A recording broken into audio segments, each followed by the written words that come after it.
আজকে একটি বিষয় আপনাদের সঙ্গে শেয়ার করতে চাচ্ছি।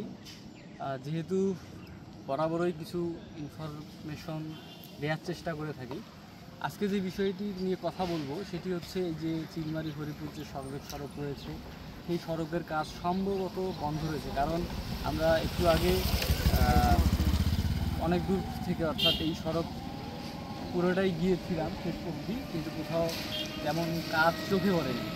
তো কাজ বন্ধ থাকা এবং সবশেষ আজকে কিছুক্ষণ আগে চিলমারিতে যে বৃষ্টিপাত হয়েছে, সেই বৃষ্টিপাতে ঠিক এভাবেই জলাবদ্ধতা তৈরি হয়েছে বেশ কিছু জায়গায়। এবং এটি আরেকটি বিষয় যেটি আমরা দেখেছি, অর্থাৎ শহরের মোড়ের আগে, অর্থাৎ 2 থানার আগে, সেই অর্থাৎ শরীফের হাট থেকে কিছু দূর যাওয়ার পথে সেখানে কিন্তু বৃষ্টির পানির ফলে একটি জায়গায় ধস দেখা দিয়েছে। সেটিও খুব দ্রুত সময়ের মধ্যে মেরামত করতে হবে। আর এই যে এই সড়কটি রয়েছে, এটি দ্রুত সংস্কার না হলে এই ধরনের যদি বৃষ্টিপাত আবারও হয়, তাহলে দেখা যাবে যে বিভিন্ন অংশে কিন্তু ভেঙে যাওয়ার সম্ভাবনা থাকে।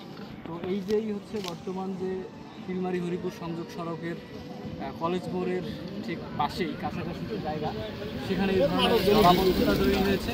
এবং এই বিষয়গুলো নিয়ে উপজেলা যে সড়কের যারা দায়িত্বে রয়েছে তাদের সহযোগিতা প্রয়োজন, অর্থাৎ কাজগুলো খুব দ্রুত সময়ে শেষ করা এখন সময়ের দাবি হয়ে দাঁড়িয়েছে।